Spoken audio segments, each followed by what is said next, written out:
Bonjour à tous, je vous fais aujourd'hui une vidéo pour vous définir la différence entre un superset et une série combinée. Alors ceux qui me connaissent savent que je suis très fan des séries combinées dans ma programmation et on va voir pourquoi.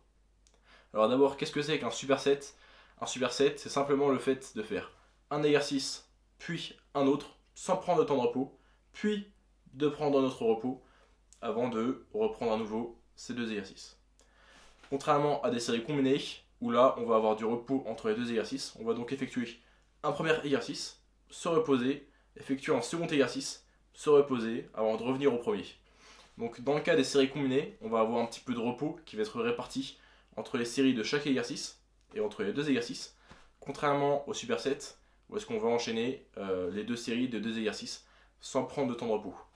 Alors la différence est mineure, mais il y a quand même une différence. Et la raison pour laquelle je préfère les séries combinées, c'est que ça va nous permettre d'optimiser notre performance comparé au superset. Sur un superset, on risque d'avoir une fatigue un petit peu respiratoire, cardiovasculaire, même métabolique et même mentale, d'une série sur l'autre. Et on a aussi moins de temps pour se préparer, se mettre sur le bon poste de travail, contrairement aux séries combinées.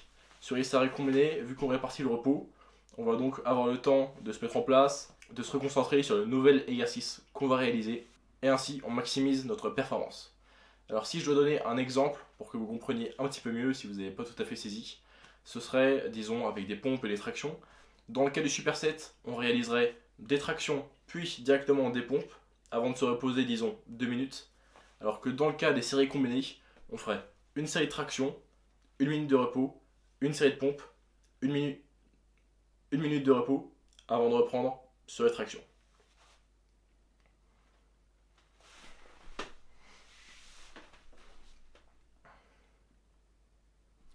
Que vous choisissiez de faire des supersets ou des séries combinées, je vous recommande d'utiliser des exercices qui sollicitent des groupes musculaires opposés, on dit antagonistes.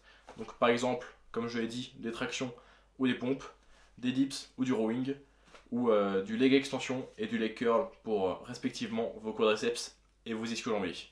On peut aussi faire des séries combinées ou des supersets avec des exercices qui ne sont pas pour des groupes musculaires antagonistes, mais on pourrait faire un exercice polyarticulaire vraiment complexe et lourd, type du squat, avec un exercice un petit peu plus secondaire de d'autres membres, donc par exemple du curl biceps ou un exercice de mobilité des poignets. Ce que ça vous permet, les séries combinées ou les supersets, c'est de gagner du temps sur votre entraînement. Parce que vous allez pouvoir accumuler 2 fois plus de séries en le même temps, donc accumuler plus de travail en moins de durée. Et ça peut être intéressant si vous avez assez peu de temps pour vous entraîner et que vous devez répartir sur votre semaine un haut volume d'entraînement. Donc beaucoup de séries, beaucoup de travail. Voilà, c'est tout ce que j'avais à vous expliquer pour cette petite vidéo. J'espère que ça vous a plu. Si vous avez des questions, dites-le moi en commentaire. Et je vous vois samedi prochain à 10h pour la prochaine vidéo.